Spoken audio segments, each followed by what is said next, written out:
Why do people ignore facts, even when the truth is right in front of them? Why can two people look at the exact same situation and come to completely opposite conclusions?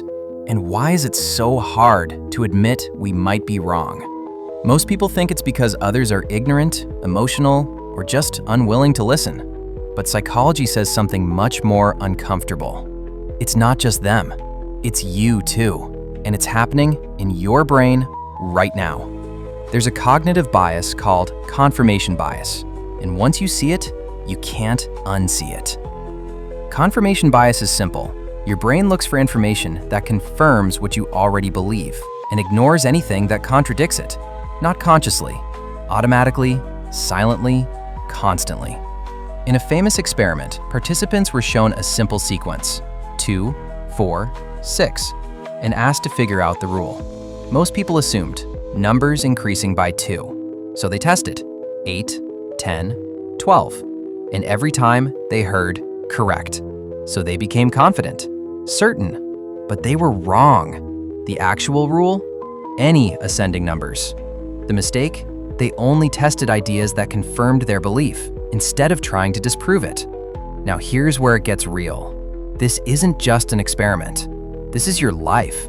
If you believe someone doesn't like you, you'll notice every cold reply, every delay, every small distance, and ignore everything else. If you believe you're not good enough, you'll remember every mistake, every failure, and filter out your wins. Your brain isn't searching for truth, it's searching for consistency. Because being wrong feels uncomfortable. It creates something called cognitive dissonance, a mental tension between what you believe and what reality shows you. And your brain hates that tension. So instead of changing your belief, it changes how you see the evidence. It filters, distorts, protects your worldview. And here's what most people don't realize. Confirmation bias doesn't just affect your opinions. It shapes your reality. It decides who you trust, what you believe about yourself, and the choices you make. Over time, you don't just have beliefs, you live inside them. Think about relationships. If you believe your partner is losing interest, you start collecting evidence.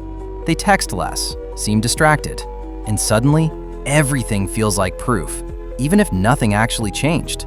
And the opposite? If you believe someone is perfect, you ignore the red flags. You justify, explain, excuse.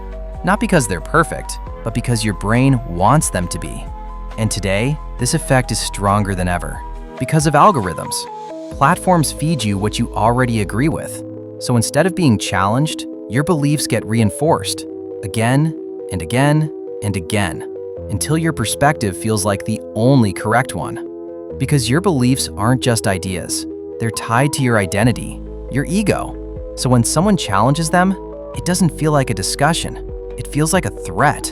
And your brain reacts, defensive, closed, certain. So how do you escape this? Not by trying to be right, but by being willing to be wrong. Start asking a different question. What would prove me wrong? Actively look for opposing evidence, not to argue, but to understand. Because truth doesn't fear contradiction. Only ego does. The goal isn't to eliminate bias. That's impossible. The goal is awareness. To notice when your brain is filtering reality instead of seeing it clearly. Because the most dangerous beliefs aren't the ones that are wrong. They're the ones you never question. So the real question isn't, is this true? It's this, do you believe it because it's true or because it's comfortable?